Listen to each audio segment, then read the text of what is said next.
Picture the cold northern seas, dark and restless, stretching beyond the horizon under a sky smeared with pale twilight.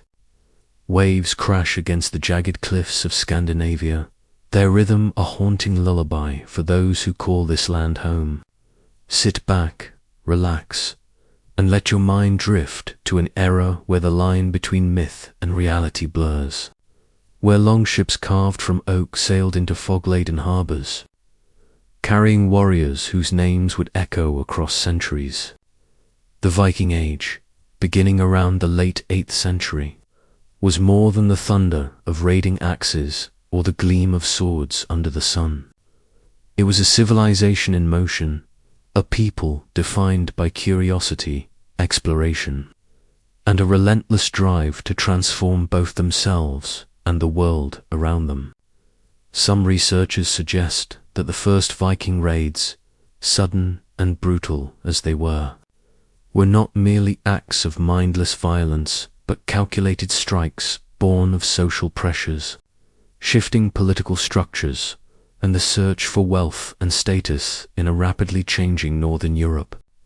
Others argue that they were responses to environmental pressures, where harsh winters and limited farmland forced communities to look outward across seas and rivers for survival.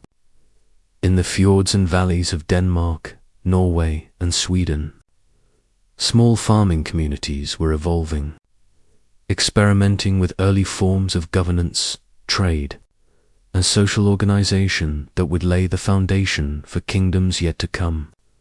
The rhythm of life was dictated by the seasons, by the cycle of planting and harvest, by the movements of the sun and the moon across the northern skies. And yet, beyond the familiar routines of agrarian life, there existed a daring spirit, one that would carry these societies into distant lands.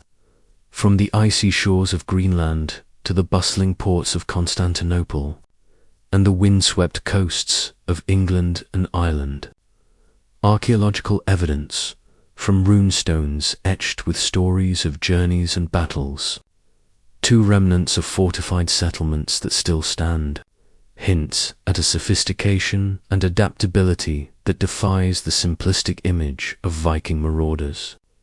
As the fog rolls over these ancient lands, one can almost hear the echoes of oars in the water, the creak of timber, the murmurs of councils in mead halls, where leaders debated strategy and law. And yet, for all we can uncover, much remains shrouded in mystery. What truly drove these people to traverse unknown seas, to reshape kingdoms, and to leave a mark that would last for centuries? From here, our journey begins, not with the clang of swords, but with the quiet, simmering world of Scandinavian innovation, faith, and ambition as we turn from the restless seas to the lands themselves. Imagine the rolling hills and dense forests of Denmark, dotted with small farmsteads and early villages, where life was at once harsh and remarkably organized. Sit back and let the sounds of the land settle around you, the lowing of cattle, the rustle of wheat in the wind, the faint hammering from a smithy shaping iron for plows and weapons. It was here that the foundations of centralized governance began to emerge, led by figures like King Sweden, whose vision extended far beyond the immediate concerns of local power struggles. Some scholars believe Sweden's reforms were inspired by the models of Frankish and English rulers, yet he adapted them uniquely to the rhythms and legal traditions of Scandinavia. Through careful taxation, record-keeping, and administrative oversight, Danish kings could now sustain permanent armies and trained officials, moving away from the seasonal levies and opportunistic raids that had previously defined Viking society. Archaeological digs reveal impressive administrative centers, with clay tablets and inscribed wooden boards tracking everything from crop yields to trade activity, hinting at a bureaucracy both complex and remarkably efficient for the time. Military organization, too, transformed in tandem with governance. Stone fortifications began to appear as strategic locations, their walls thick and cold to the touch, capable of withstanding prolonged sieges while serving as hubs for trade and administration. These structures fused continental architectural techniques with Scandinavian defensive knowledge, creating fortresses that were both practical and symbolic, a statement of permanence in a world long accustomed to mobility and plunder. Alongside these changes, the spread of Christianity introduced new layers to Danish society. Bishops established their presence in major towns, bringing literacy, diplomacy, and spiritual authority that reinforced royal power. These ecclesiastical centers coordinated policy, taught religious practice, and became linchpins in the network of governance. The combination of legal innovation, military fortification, and religious integration reflected a sophisticated understanding of power, not merely the ability to conquer, but to maintain control, enforce laws, and legitimize authority in the eyes of both the people and neighboring kingdoms. And yet, despite these transformations, a sense of uncertainty lingered, as old beliefs and customs did not vanish overnight. Pagan practices persisted alongside Christian rituals, the memory of Viking raids still alive in the stories of coastal communities. It is within this delicate balance of tradition and innovation that the Danish kingdom of the early Viking Age reveals itself, society learning to navigate the shifting tides of power, culture, and faith, laying the groundwork for a world that would continue to evolve long after the oars had fallen silent. What pressures and ambitions drove these leaders to consolidate such power? And how did ordinary people experience this transformation? From here, we move northward into the rugged landscapes of Norway, where geography and society shaped a very different path of political and cultural development. Now, let us drift across the fjords and mountains of Norway, where the landscape itself demanded resilience, shaping the character of a people as formidable as the terrain they inhabited. Picture steep cliffs plunging into icy waters, dense pine forests whispering with wind, and isolated valleys where small communities clung to life amidst the harsh northern climate. It was here, in the wake of decades of civil strife following the death of Olaf the Harald, that Magnus the Good ascended to the throne in 1035. His rise was not merely a matter of inheritance, but a convergence of faith, military skill, and the enduring legacy of his father, whose martyrdom had conferred a sacred aura upon the Norwegian crown. Some historians suggest that Magnus' religious legitimacy, coupled with his proven capability as a warrior, allowed him to appeal to both traditional Norse followers and the growing population of Christian converts. Under his rule, Norway began to codify its laws in ways that honored local customs while creating a more uniform system for royal administration. Regional legal codes were compiled and harmonized, preserving the nuances of community, life inheritance, trade, and obligations of military service, while establishing consistent expectations across the kingdom.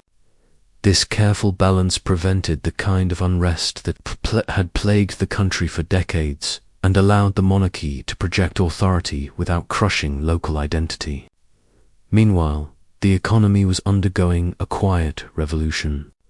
Timber, fish, and metalwork became not only staples of subsistence, but commodities of trade, connecting Norwegian settlements to markets across Europe.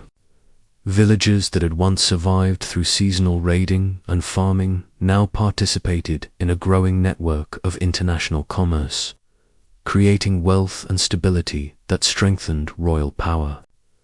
Diplomacy, too, became a tool as vital as the sword. Marriage alliances with Denmark, England, and the Holy Roman Empire forged formal relationships that could replace conflict with negotiation, embedding Norway within the larger European political landscape. Yet despite these advances, the shadow of the old ways remained. Rituals, local assemblies, and the memory of Viking exploits lingered in the cultural consciousness. Norway's transformation was a careful dance between the inherited traditions of the past and the demands of a more interconnected medieval world. As the kingdom stabilized, one must wonder, how did ordinary Norwegians perceive these changes? Did the echo of the longships and raiding parties still resonate in the minds of those now trading timber and silver rather than axes and shields?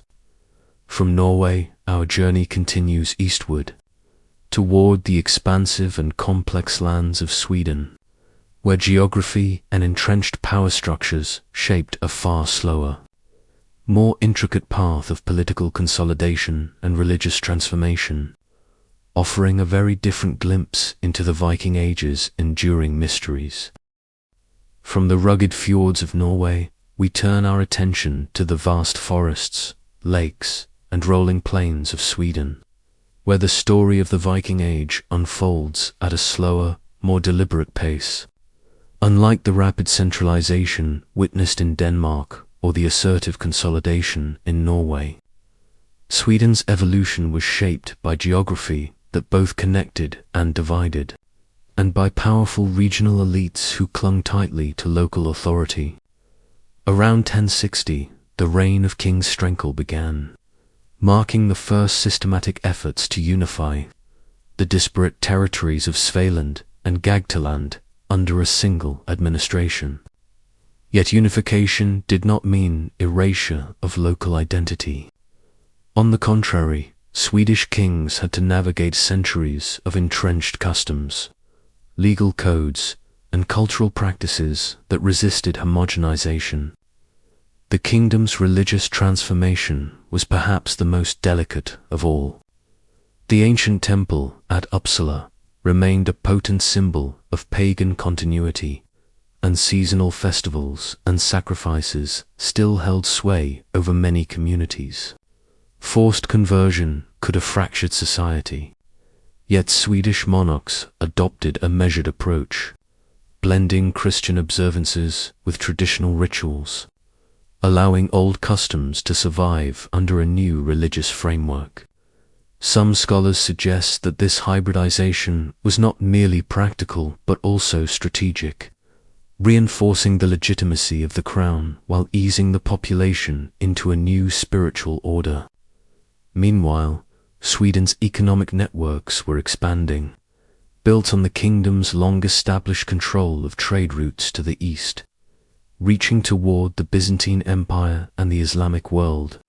The decline of the Varangian Guard and the instability of Byzantium forced Swedish merchants to seek new connections, redirecting commerce through German ports, Polish principalities, and the emerging Russian city-states, demonstrating adaptability in the face of shifting political landscapes. This mercantile ingenuity created wealth that reinforced royal power, funded local fortifications, and allowed for participation in broader European trade. Yet for all these advances, the echoes of the Viking Age remained embedded in the social fabric. Local assemblies still convened to resolve disputes. Warrior traditions persisted, and the memory of raiding and seafaring prowess lingered in stories and rituals. Swedish consolidation was therefore not just political but deeply cultural, a negotiation between past and present, pagan and Christian, local autonomy and royal authority.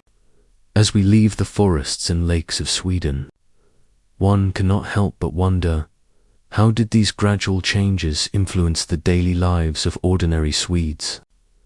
And how did the tension between old and new shape their communities for generations to come?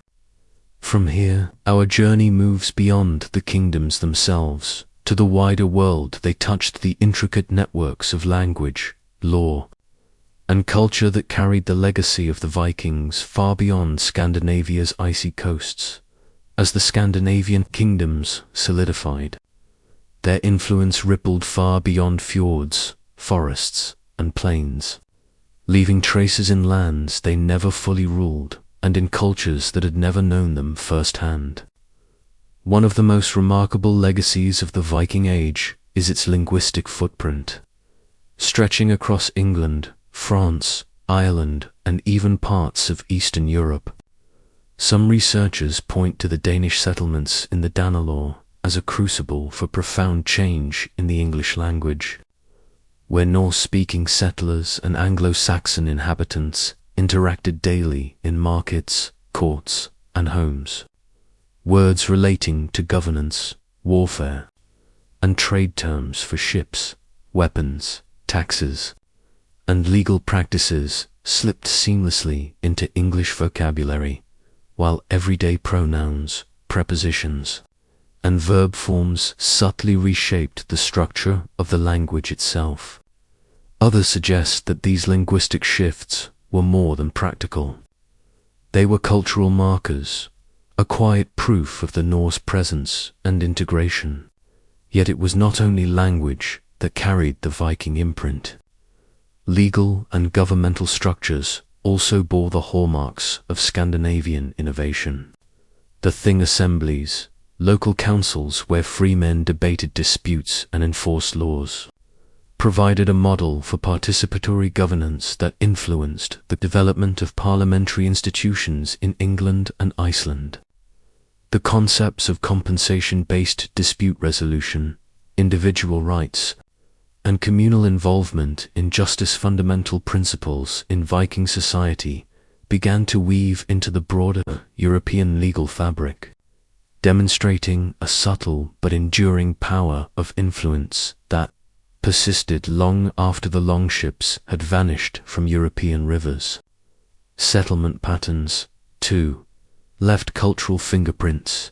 Towns such as Hiddeby, Birka, and York became vibrant centers of trade, administration, and craft, their streets humming with merchants from across the continent, artisans shaping goods from metal, wood, and textiles, and the aromas of fish, bread, and smoke drifting through the air.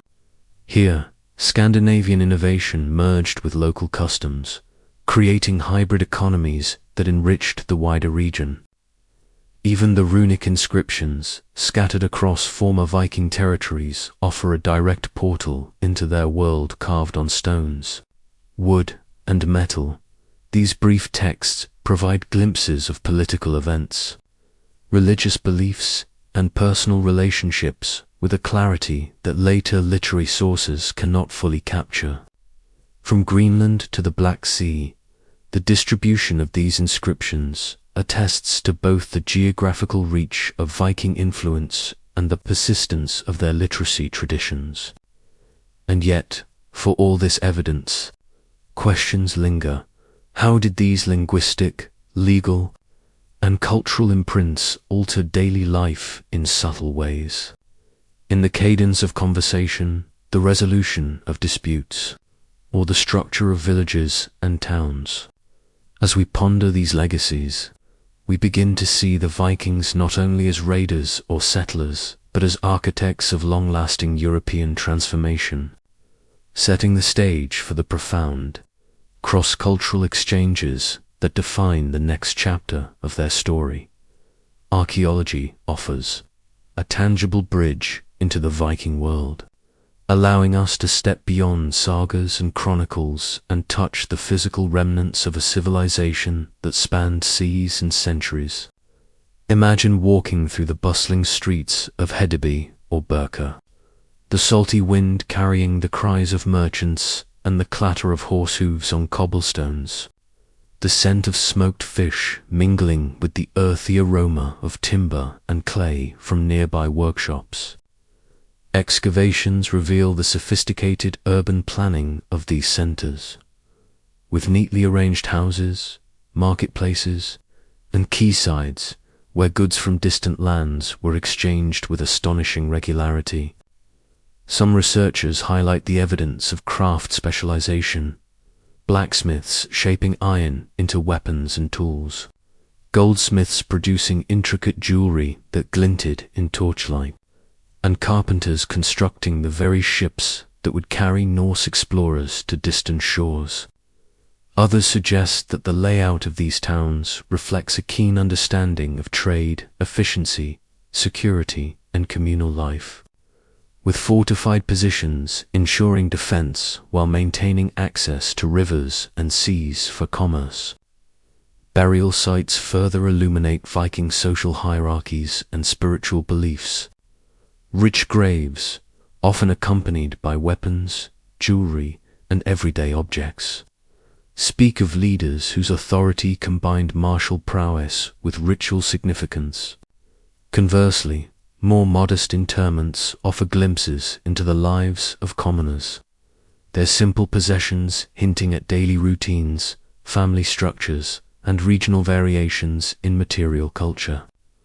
Weapon deposits, sometimes found in wetlands or lakes, suggest ceremonial offerings or markers of sacred space, while domestic artifacts, pottery tools, and textiles reveal a society deeply attuned to both survival and aesthetic expression. Even the smallest items, like combs, brooches, or gaming pieces, tell stories of identity, leisure, and personal care. Runic inscriptions carved into stone, wood, and metal provide yet another layer of understanding, encoding messages of remembrance, ownership, or religious devotion, preserving moments of human thought that echo across a millennium. From the northernmost reaches of Greenland to the trading centers of Eastern Europe, these material traces form a network of human activity that demonstrates both the reach and the subtlety of Viking influence. Yet, while we can study these objects, measure their dimensions, and analyze their composition, the mysteries persist. What did the sounds of daily life truly feel like? The rhythm of trade, the laughter and disputes, the prayers whispered before a long voyage. Each artifact is a frozen moment, a tantalizing hint of lives fully lived, leaving us to imagine the textures, smells, and tensions that colored Viking existence, and to wonder how these tangible remnants shaped the world they touched, long after the last longship sailed from sight. Next, we move to the shadowed battlegrounds and fortified settlements where Viking innovation transformed both defense and warfare. A realm where strategy met ingenuity in ways that would leave an enduring mark on Europe. Picture a cold morning mist clinging to the shores of a fjord, longships moored silently, their wooden hulls slick with condensation, as warriors prepare for both raid and defense. Danish fortifications, often built on elevated terrain or at river crossings, combined continental European architectural methods with distinctly Scandinavian adaptations, earthworks topped with timber palisades, moats that shimmered with icy water, and stone walls that rose like silent sentinels, resisting both battering rams and fire. Archaeological evidence suggests these forts were not mere military outposts, but multifunctional hubs, coordinating trade, taxation, and administration while projecting the king's authority over surrounding territories. Some researchers believe the layout of these fortresses, with carefully planned entrances and overlapping fields of defense, reflects an acute understanding of both siege tactics and local geography, while others propose that they were as much symbols of power as practical strongholds, their imposing presence a warning to would-be rebels or rival chieftains. The Viking approach to warfare itself evolved alongside these structures, shifting from the swift, terrifying raids that had defined early expansion to more disciplined, strategically aware campaigns that emphasized territorial control, supply lines, and defensive resilience. Leaders like Svein Forkbird in Denmark or Magnus the Good in Norway leveraged this shift, blending traditional raiding skills with administrative oversight, logistics, and alliances that extended their influence beyond immediate military victories. Weapons were crafted with precision, swords balanced for swift strikes, axes reinforced for both close combat and ceremonial display, and shields not only protective but painted with symbols meant to inspire fear or loyalty. Cavalry and infantry were coordinated with growing sophistication, signaling the early forms of organized military hierarchies that would later influence European armies. Beyond the battlefield, fortresses became centers of commerce and culture, where artisans, traders, and clerics mingled under the watchful gaze of military leaders, creating nodes of influence that linked Scandinavian and continental European worlds. Yet, for all these tangible innovations, a lingering question remains: how much of Viking power derived from material superiority, and how much from the intangible fear, reputation, and the psychological edge of unpredictability? As we consider these fortified landscapes, their silent stone walls and timbered ramparts seem almost alive, holding memories of battles fought, alliances forged, and the delicate balance between conquest and governance, inviting us to imagine the tension, strategy, and human drama that unfolded within their shadows, shaping the course of medieval Europe in ways still felt centuries later, from the echoing halls of fortified strongholds.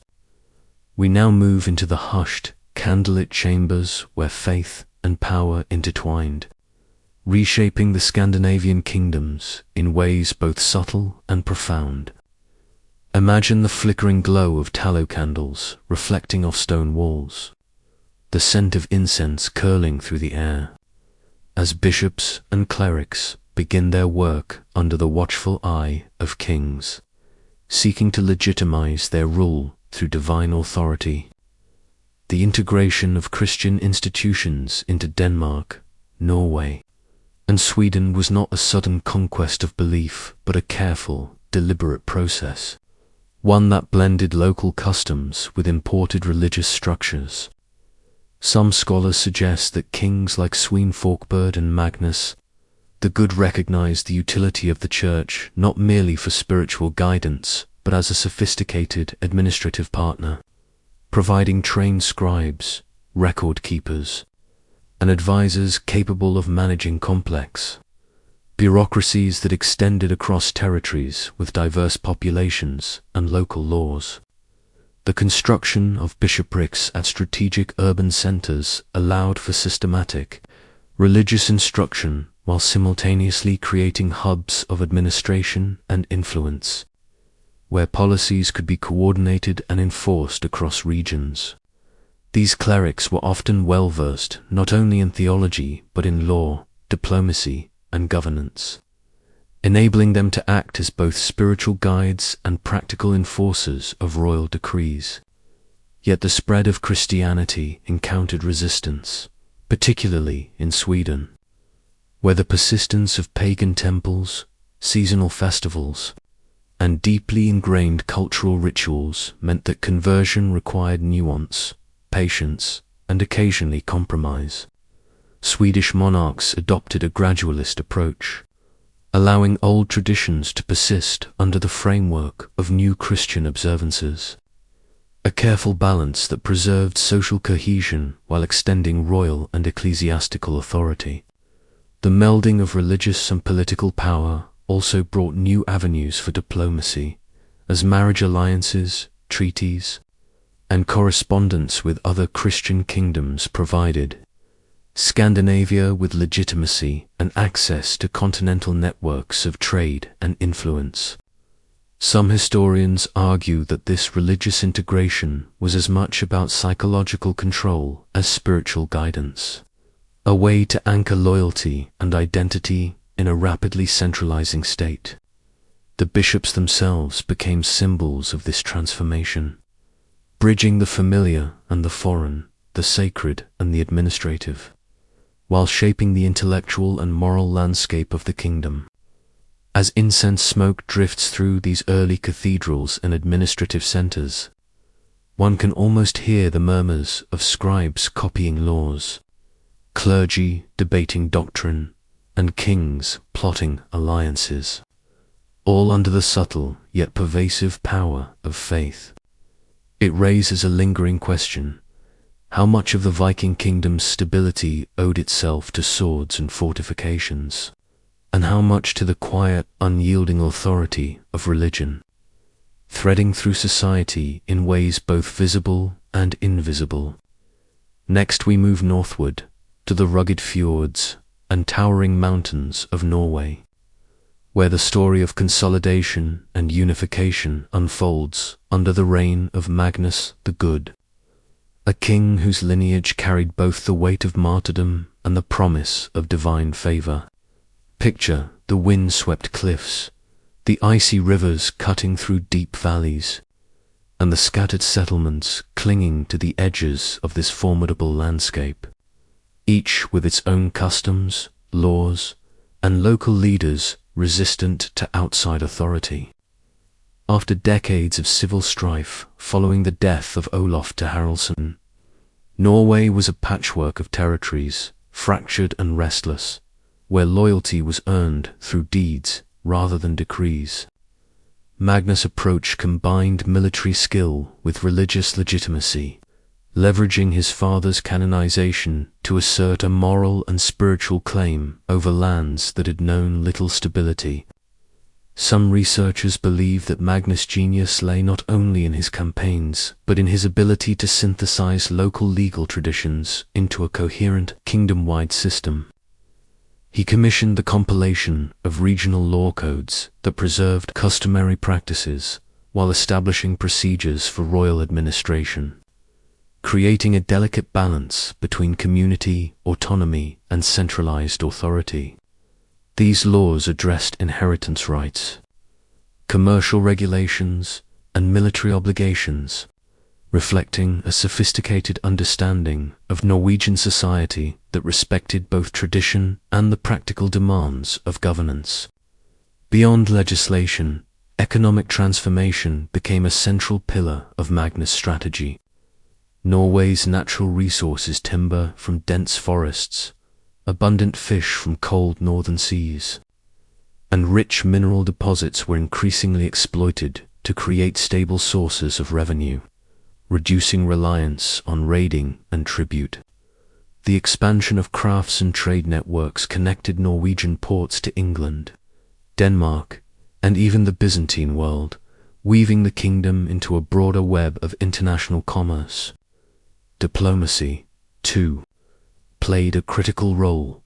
Strategic marriage alliances with Denmark, England, and the Holy Roman Empire provided alternatives to military conflict and formalized Norway's place within European political systems. Yet even as Magnus strengthened the kingdom's institutions and economy, the challenges of geography, social fragmentation, and local resistance persisted, reminding us that consolidation was never a straightforward path. The echoes of battle, the murmurs of council meetings, and the clinking of coins in trade halls all spoke to a kingdom in transformation, balancing the old ways with emerging structures of power.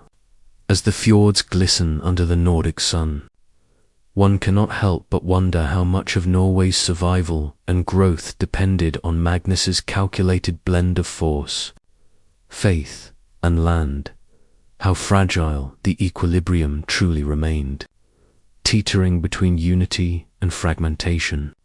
What other forces, unseen or unrecorded, shaped the destiny of this northern kingdom and prepared it for its place in medieval Europe?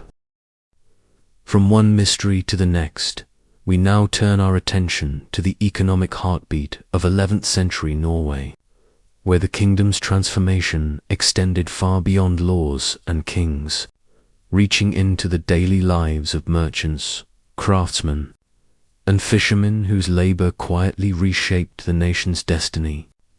Imagine bustling harbors along the icy Norwegian coast, the scent of salted fish mingling with the resin of timber stacked in preparation for trade.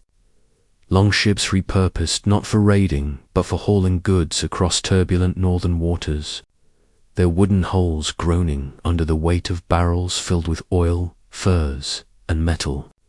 Some historians suggest that this shift from subsistence farming and seasonal raiding to systematic exploitation of natural resources marked a decisive step in Norway's integration into European economic networks.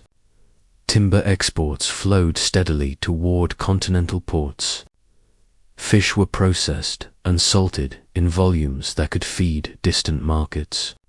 And metalworking, once a local craft, expanded into organized production capable of supplying tools, weaponry, and luxury goods.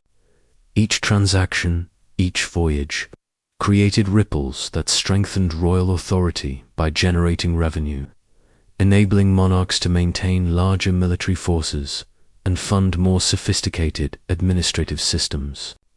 The seasonal rhythms of work were punctuated by the clanging of smiths' hammers, the creaking of ship timbers, and the calls of merchants negotiating deals in multiple languages, blending Norse, English, and continental tongues in a symphony of commerce. Diplomatic and trade relationships extended this influence even further. Alliances and agreements with neighboring Denmark, England, and the Holy Roman Empire opened pathways to luxury goods, rare metals, and exotic commodities, while Norwegian merchants adapted to disruptions such as the decline of the Varangian Guard and instability in the Byzantine Empire by seeking new markets in Germany, Poland, and the emerging principalities of Eastern Europe. This economic diversification not only fueled prosperity but also subtly altered social structures, offering alternatives to subsistence farming and military service and creating a more interconnected, mobile population. Some scholars argue that Norway's commercial networks became a kind of invisible scaffolding, supporting the kingdom's political ambitions and cultural exchanges in ways that were less dramatic than conquest, but no less transformative. As ships departed under grey northern skies, carrying timber, fish, and iron to distant lands, one can almost hear the faint echo of the kingdom's growing presence in European trade, quiet, steady, and inexorably shaping the course of history. Yet questions remain. How much of this economic shift was guided by royal vision, and how much emerged organically from the resourcefulness of local communities? And in the crests and troughs of those northern seas, what hidden currents propelled Norway toward its place among medieval Europe's rising powers? Next we move to the shadowy corridors of power, where Norwegian kings, once raiders of distant shores, began weaving the delicate threads of diplomacy that would secure their kingdom's place in a rapidly transforming Europe. Picture the dimly lit halls of royal estates, torches flickering against carved wooden beams, envoys from Denmark, England, and the Holy Roman Empire seated with measured posture, voices hushed yet loaded with intent, as the clatter of cups and the rustle of ceremonial garments punctuate negotiations that could shape decades of Norwegian policy. Some historians suggest that the marriage alliances forged during this period were far more than symbolic gestures. They were strategic instruments designed to secure peace, legitimize claims, and open channels for trade and military cooperation. Magnus, the Good's successors, recognized that conquest alone could no longer guarantee stability or prosperity, and so Norwegian royalty carefully orchestrated unions with powerful families abroad, blending bloodlines with politics to create webs of influence that reached from the fjords of Scandinavia to the courts of southern Europe. These alliances required subtle understanding of continental European traditions, from the formalities of gift exchange to the subtleties of ceremonial honor, and Norwegian rulers adapted their strategies accordingly, negotiating not only with kings and queens, but with entire councils whose consent was necessary for lasting agreements. While the marriages themselves were outwardly celebratory, they concealed complex negotiations over inheritance, territorial rights, and obligations of military support, creating legal and diplomatic frameworks that bound nations together in ways more enduring than any battlefield victory. Some researchers suggest that these arrangements also carried cultural significance, introducing Norwegian elites to foreign court customs, art, and learning, subtly reshaping the kingdom's identity in line with broader European norms without erasing its Norse heritage. Imagine the silent corridors after the envoys departed, the creak of heavy doors and the lingering scent of burning pine, as scribes recorded agreements in meticulous scripts that would endure for generations, each word carrying the weight of kingdom's ambitions. Norwegian diplomacy, quiet yet firm, became a cornerstone of the kingdom's stability, allowing it to navigate internal fragmentation, regional rivalries, and the shifting tides of European politics with a precision that some might call foresight, others mere adaptation. And yet, behind these formal ties lay a persistent question. How much of Norway's growing influence was driven by the strategic brilliance of its kings, and how much was the product of chance, circumstance, and the careful management of human relationships that could unravel at a single misstep? The answers remain elusive, hidden in the shadows of feasts, councils, and unrecorded conversations that shaped the fate of a kingdom, from one mystery to the next. We turn our gaze to the vast, forested expanse of Sweden, where kings faced a far subtler, yet no less formidable, challenge, uniting a kingdom fractured by geography and powerful regional elites who jealously guarded their autonomy. Imagine the rugged landscapes of Svealand and Gagd, dense pine forests whispering in the wind, icy rivers slicing through valleys, and isolated villages where local chieftains wielded authority as absolute as any monarchs, their decisions shaping the rhythm of daily life.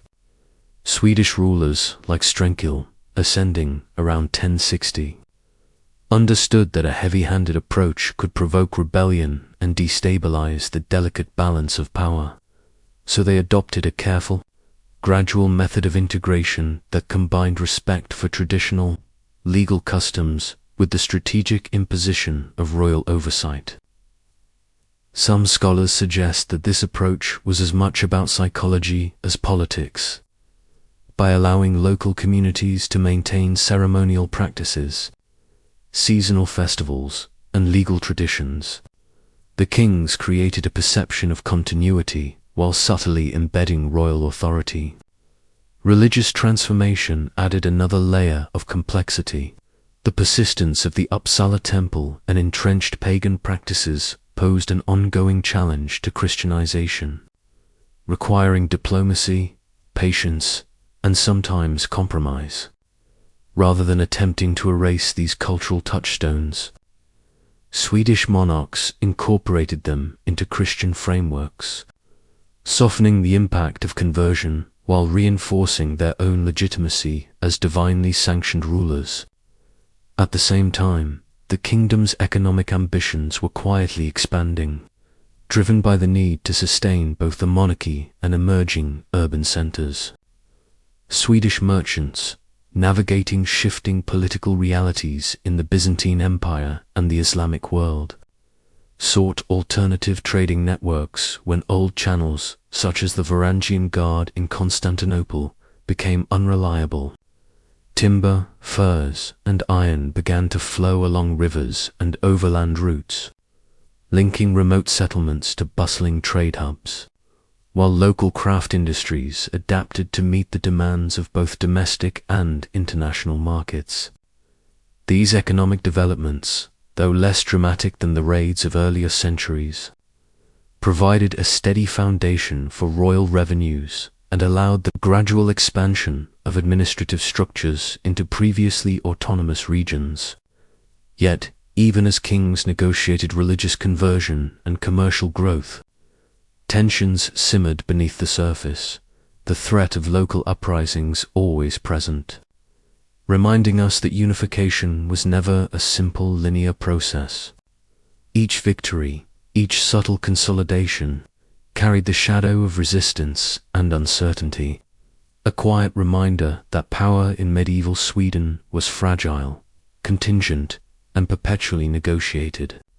And so, the story of Swedish integration unfolds like a slow-burning mystery, a complex interplay of geography, culture, faith, and economy, leaving us to wonder how much of this deliberate patience shaped the kingdom's eventual place in the tapestry of European history, and how much remained suspended, unresolved, in the forested reaches of the north.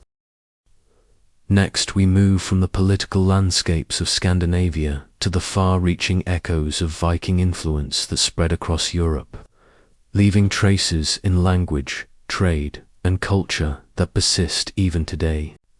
Picture the early medieval settlements scattered across the British Isles, Normandy, Ireland, and the Baltic coast, where Norsemen carved out communities that were simultaneously isolated and deeply connected to the wider world.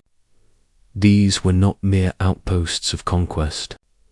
They were hubs of interaction where Norse and local languages mingled in markets, courtrooms, and homes, producing bilingual communities whose speech carried the imprint of two worlds colliding. Some researchers believe that the Danish settlements in England, particularly the Danelar regions, introduced thousands of Norse words into the local lexicon, not just terms for seafaring, warfare, and governance, but even the building blocks of grammar, pronouns, prepositions, and verb forms that subtly reshaped Middle English.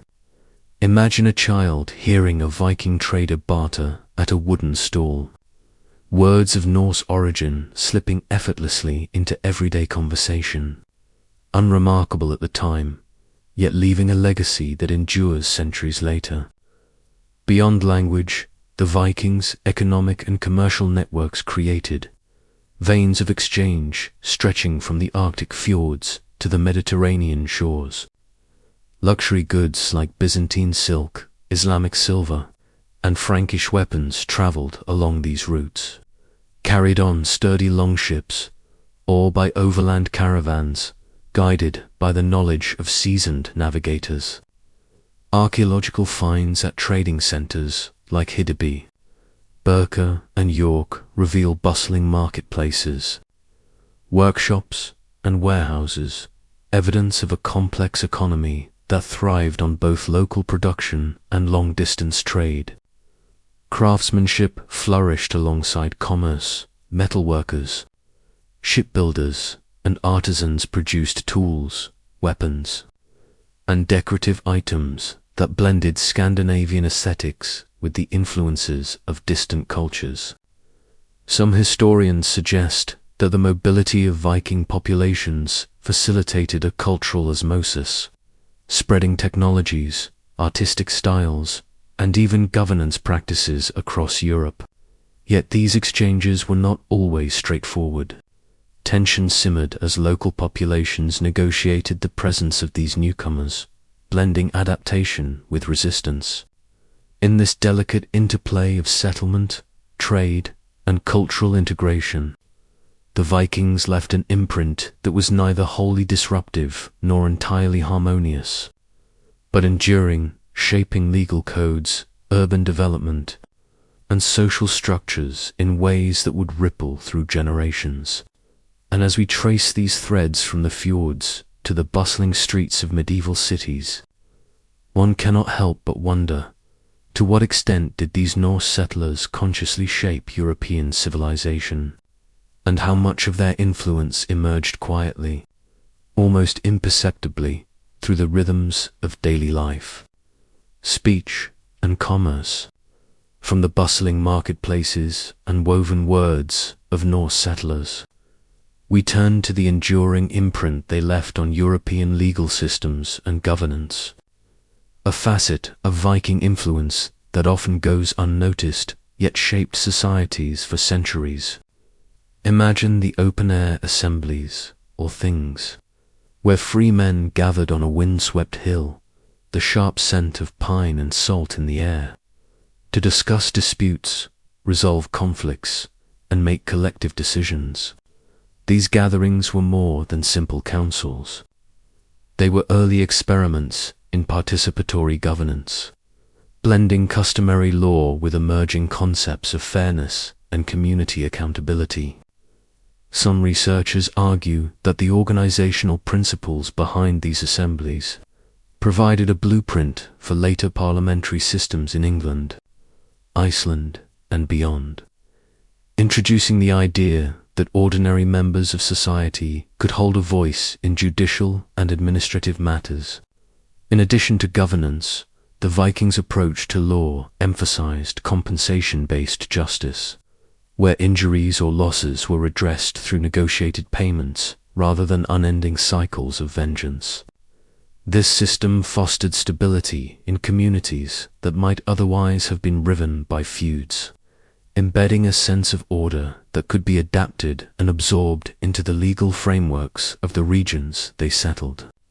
Across the North Sea in England, Danish settlers in the Danelaw maintained their own legal customs while gradually interacting with Anglo-Saxon law, creating hybrid codes that preserved local practices while enforcing royal authority.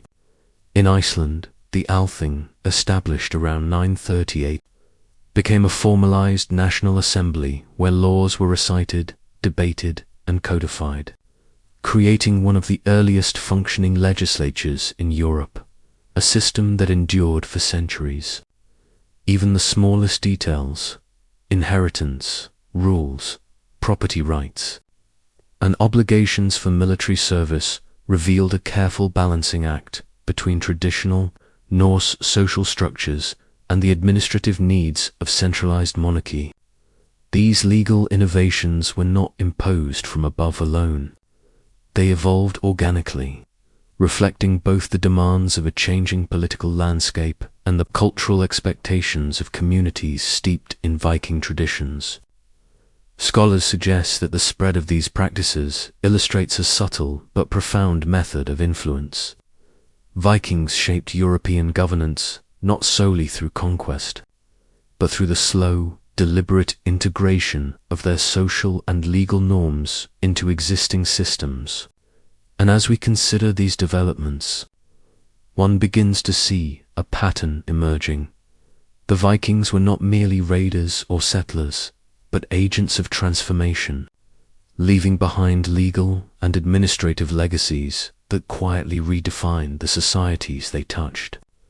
Yet this raises a lingering question: how much of modern European governance, with its emphasis on law, compensation, and participatory decision, might trace its roots back to the wind-swept hilltops where the Viking thing first convened? As we drift from law and governance into the tangible flow of wealth and goods, we uncover the remarkable economic networks that Vikings wove across Europe. Networks that stretched from the frozen fjords of Scandinavia to the sunlit markets of Byzantium and the bustling ports of the Islamic world. Picture longships sliding silently through mist-laden rivers, their cargo holds heavy with timber, furs, and salted fish, while on distant shores, merchants from Constantinople or Baghdad examined these foreign goods with curiosity, measuring the value of materials and labor far removed from their homelands. The Vikings' commercial acumen transformed them from raiders into merchants, their fortunes increasingly tied to trade rather than conquest. Some researchers suggest that this transition was not sudden but gradual, an adaptation born from both opportunity and necessity, as Scandinavian rulers sought to consolidate territories and establish enduring revenue streams without constant warfare. Timber from the dense Nordic forests, prized for shipbuilding and construction, traveled down river networks to fuel urban expansion in England and Germany, while fish, carefully dried and packed, became a staple commodity for sustaining populations in distant lands. Metalworking and crafted goods, ornate jewelry, weapons, and everyday tools revealed both technical skill and cultural symbolism, their designs carrying traces of Scandinavian identity even as they moved into foreign markets. These exchanges were not simply commercial. They were also conduits for ideas, artistic motifs, and technological knowledge, bridging regions separated by thousands of miles and creating a web of interconnectivity that few other medieval societies could match. The collection of silver from Islamic coins, often melted down and repurposed, highlights the Vikings' adaptability and understanding of international monetary systems, while participation in luxury trades, such as silk and spices, underscores their desire to integrate into broader global economies.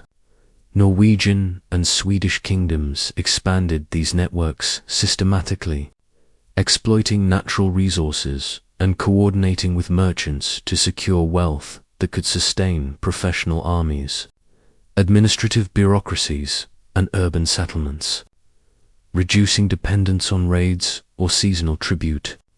Even distant trade centers like Hiddeby and York became bustling hubs where goods, cultures, and ideas collided, creating vibrant communities that reflected both Scandinavian roots and cosmopolitan influences. Through these networks, Vikings exerted influence far beyond the battlefield, shaping European economies and creating interdependencies that reshaped political and social landscapes. And yet, one wonders, as ships disappeared over the horizon and markets closed their gates at sunset, how much of the wealth, innovation, and exchange they initiated would ripple quietly through history, leaving traces in ways invisible yet fundamental to the Europe that emerged from the shadow of the Viking Age. From the bustling markets and trade networks, we drift into the quieter, subtler currents of Viking influence, the lasting imprint they left on language, culture, and everyday life across Europe, a legacy that endured long after the longships vanished from sight. Imagine villages where Norse settlers mixed with local populations, sharing meals, stories, and work, the sound of Norse words blending with English, French, or Slavic tongues in markets, homes, and courts, creating a living, evolving tapestry of communication. Linguists note that in England alone, thousands of Norse words entered the English language, terms for governance, trade, seafaring, and daily routines, as well as pronouns, prepositions, and verbs that quietly altered grammatical structures. Some scholars suggest that this linguistic fusion was less about conquest and more about necessity, effective communication in trade, administration, and social integration demanded adaptation, and communities developed a hybrid vocabulary that endured for centuries. Beyond language, the Vikings influenced law and political organization. Their thing assemblies, participatory gatherings where disputes were resolved and decisions made, provided models for emerging parliamentary traditions in England, Iceland, and beyond, a quiet echo of Viking governance shaping European political evolution. Material culture also carried their mark. Intricate jewelry, carved woodwork, and shipbuilding techniques preserved Scandinavian aesthetics while blending with local styles, producing artifacts that reveal both continuity and adaptation. Saga literature, composed in Iceland during the 12th and 13th centuries, preserved oral histories with remarkable precision, capturing social hierarchies, family disputes, and heroic deeds, yet also embedding literary artistry that ensured these stories could endure generations, offering modern historians and readers glimpses into the minds and values of Viking societies. Runic inscriptions, etched on stones, wood, and metal across territories from Greenland to the Black Sea, further reveal personal, political, and religious expressions, surviving as direct testimony of Scandinavian thought and presence.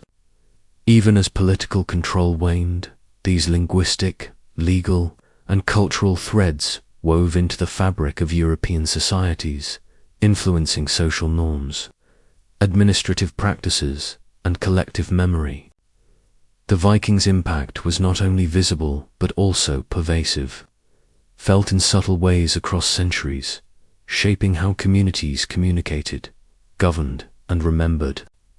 And so, as we trace these enduring legacies from the bustling docks to quiet villages, one must ask how many of the customs, words, and ideas we take for granted today still carry the faint whisper of a Viking voice, traveling across oceans and centuries, leaving its mark in ways we scarcely recognize.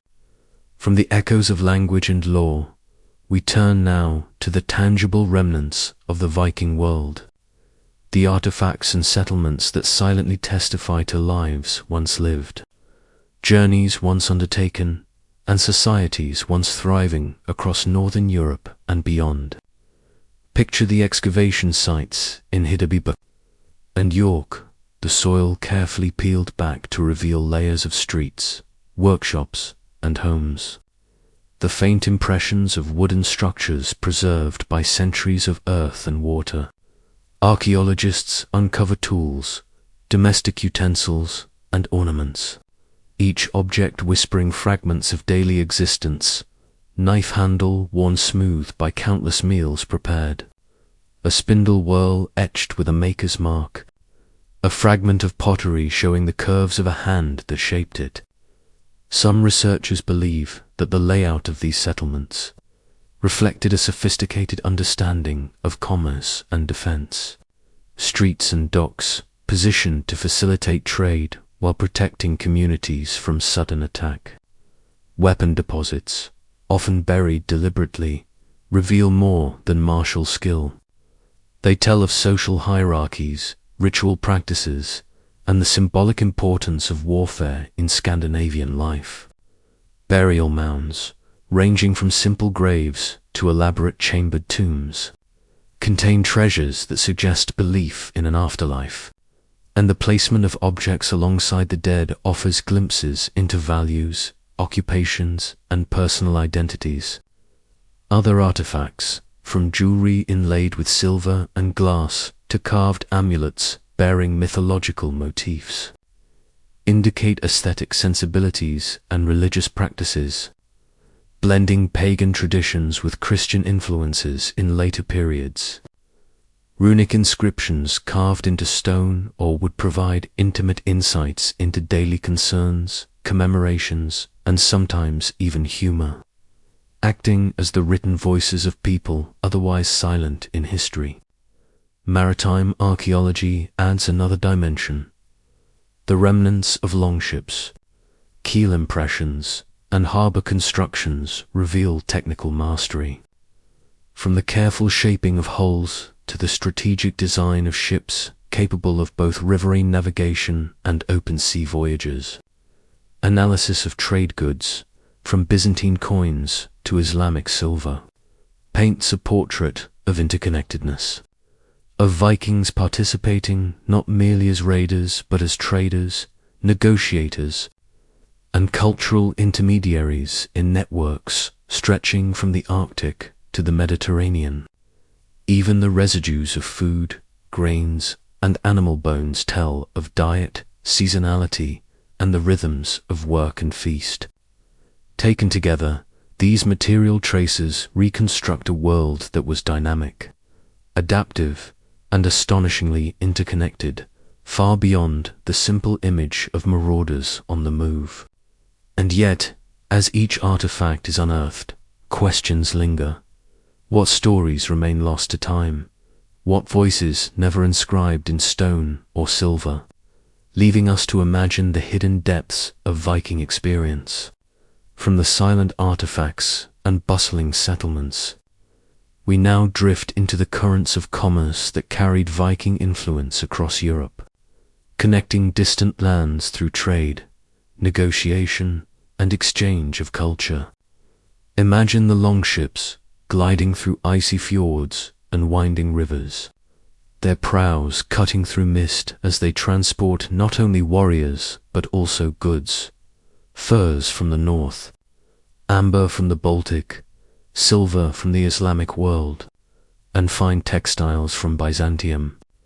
The trading hubs of Hidabi, Birka, and Kopang buzzed with activity, the air thick with the scent of salted fish, tanned hides, and freshly cut timber, while merchants shouted deals over the clatter of carts and the hum of conversation in multiple tongues. Some researchers suggest that these centers operated like early urban economies, with defined marketplaces, standardized weights, and a network of inns and warehouses that facilitated long-distance trade, while others propose that informal exchanges along river routes allowed more fluid movement of goods and information. The expansion of Viking commercial activity transformed both the economic and political landscape, as Scandinavian rulers realized that wealth could be generated not merely through raiding and tribute, but through structured trade networks that demanded organization, security, and diplomacy. The flow of silver from Islamic territories, Byzantine coins, and Western European currency into Viking hands fueled new markets, enabling artisans, metalworkers, and shipbuilders to thrive, while merchants adapted to local conditions, learning foreign customs, languages, and even legal practices to secure advantageous deals. Maritime routes were mapped and remapped over decades, with knowledge of tides, currents, and seasonal winds passed down through generations, creating a living repository of navigational expertise. These networks facilitated not only the exchange of material wealth, but also ideas, technologies, and cultural practices. From decorative motifs and shipbuilding techniques to agricultural knowledge and military innovations, the Viking participation in European commerce introduced a dynamic flexibility to local economies, allowing for rapid adaptation to changing markets, political alliances, and even climatic conditions. Yet, for all this wealth and connectivity, shadowed questions remain. How much of this commercial sophistication has been lost to time, buried beneath the layers of modern cities, or left undocumented in oral tradition? How did these trade networks influence the rise of cities far beyond Scandinavia? And what subtle traces of Viking ingenuity linger in European marketplaces long after the longships were dismantled? As we follow these currents of commerce, we glimpse a world not of isolated raiders, but of interconnected societies, navigating not only seas and rivers, but the delicate balance between power, wealth, and survival, leaving ripples that would echo through centuries of European economic history. As the echoes of trade fade into memory, we now turn our attention to the subtle yet profound ways in which Viking presence reshaped the very words, stories, and identities of the lands they touched. Picture a settlement in the Danube, the sun dipping behind wooden longhouses, smoke curling from hearths, and children speaking a mixture of Old Norse and Old English. their voices carrying the cadence of two worlds intertwined. Some researchers believe that the everyday interactions in these bilingual communities created linguistic innovations that would outlast the settlements themselves, introducing thousands of Norse words into the English language. From simple terms like sky and egg to complex administrative and legal vocabulary used in courts and governance.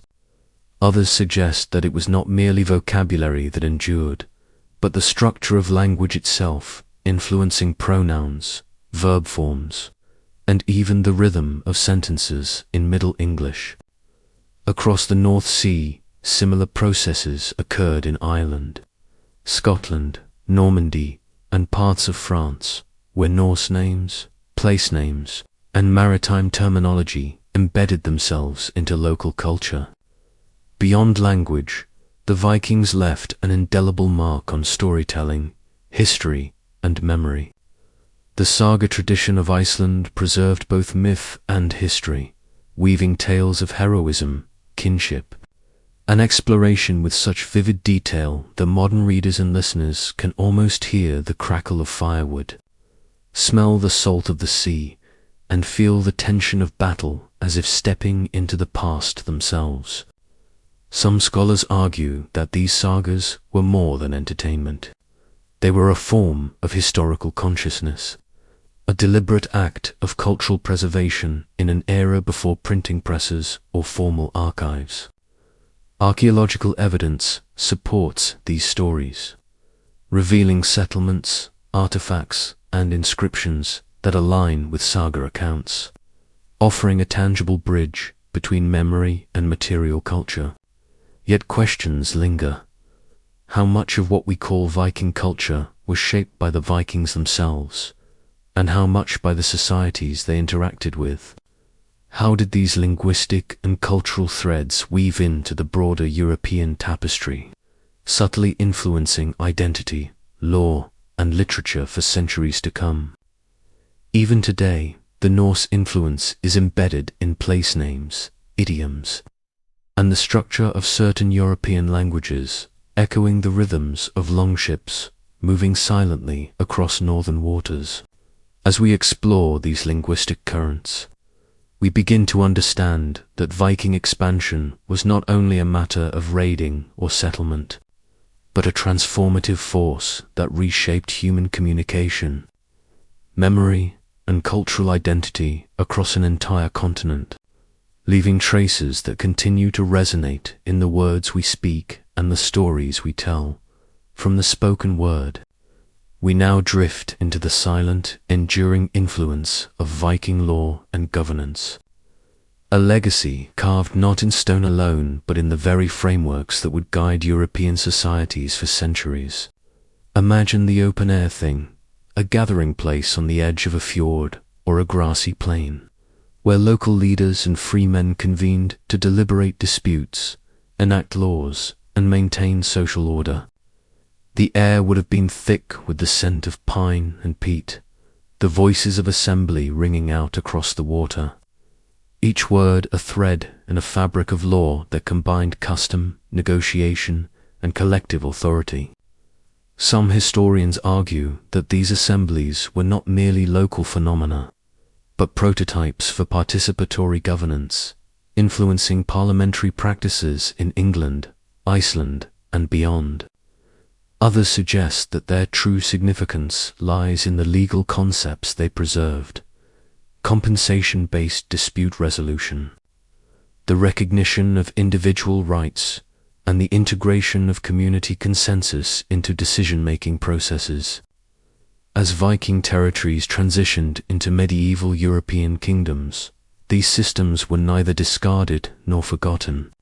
Instead, they were synthesized with continental structures, blending Scandinavian practices with Frankish, Anglo-Saxon, and later Norman administrative methods to create hybrid institutions, capable of managing diverse populations and complex economies.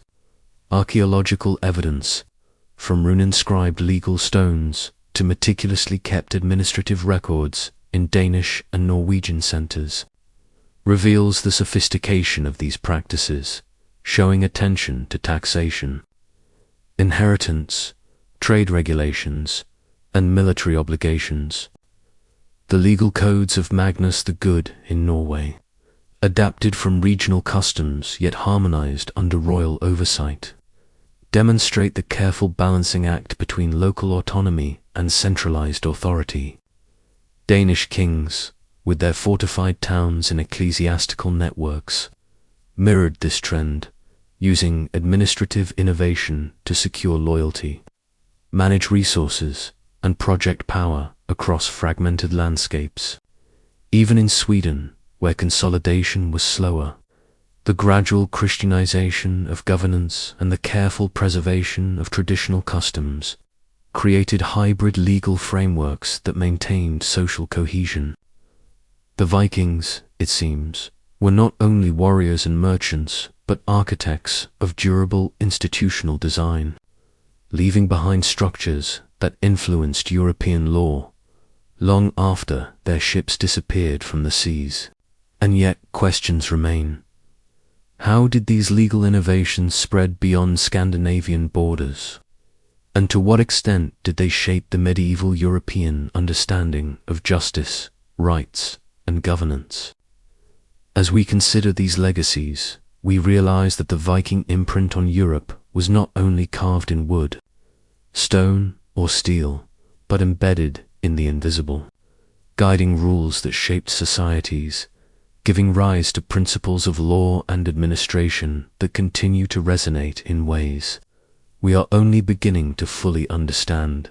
From the codified order of law, we now drift into the world of Viking artistry, a realm where wood, metal, and stone became conduits of identity, spirituality, and influence, shaping not only Scandinavian culture, but leaving enduring impressions across medieval Europe. Picture the dim glow of a forge, sparks flying as a blacksmith hammers iron into swords, axes, and intricate decorative fittings, each piece bearing motifs of serpents, interlacing knots, and animal forms that spoke of myths, protection, and prestige. Some researchers believe these designs were more than aesthetic. They carried symbolic language, communicating status, allegiance, and even supernatural beliefs to those who could interpret them.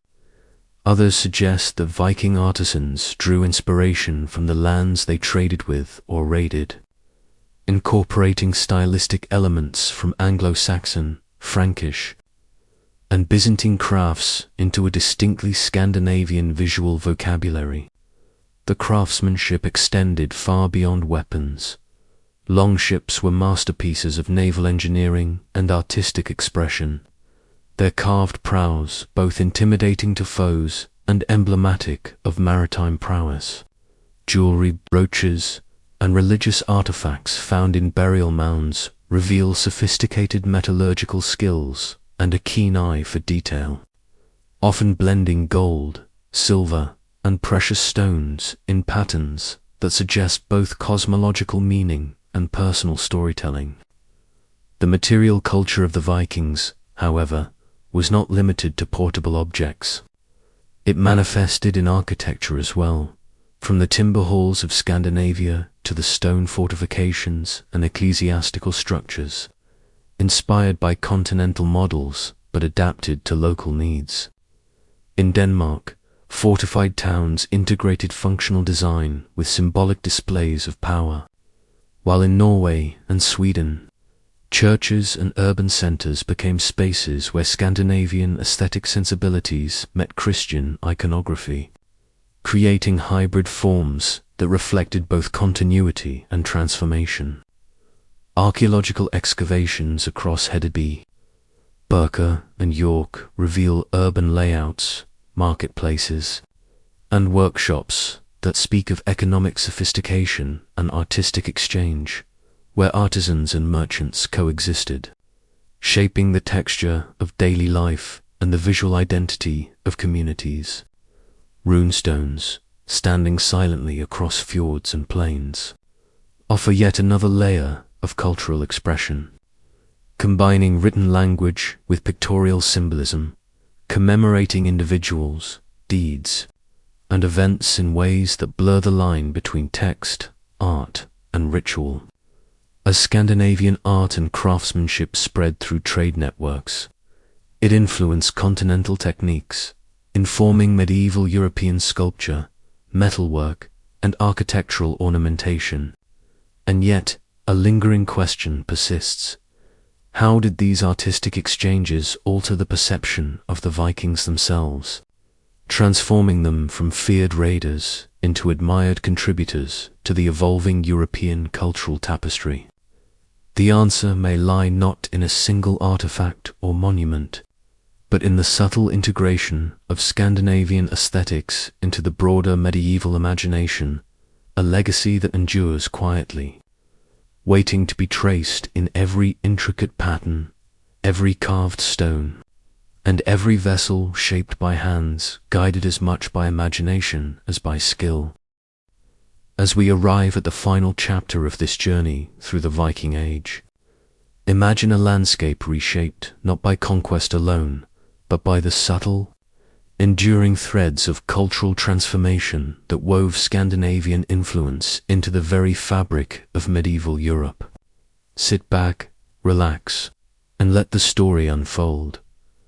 The longships that once carried raiders across stormy seas now symbolize the vessels of trade, diplomacy, and exchange, connecting northern harbors with the bustling markets of England, France, and the Byzantine world. The raiders had become settlers, their descendants administrators, merchants, and knights, navigating not just waters but complex networks of law, commerce, and governance.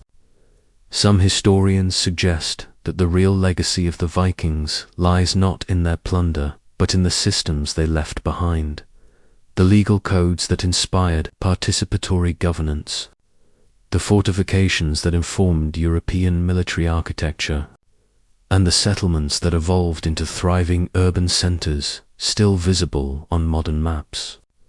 Others propose that it was the intangible cultural exchanges, the blending of languages, the mingling of artistic traditions, the integration of religious practices that defined their enduring impact, creating hybrid identities that enriched European diversity without erasing Scandinavian roots.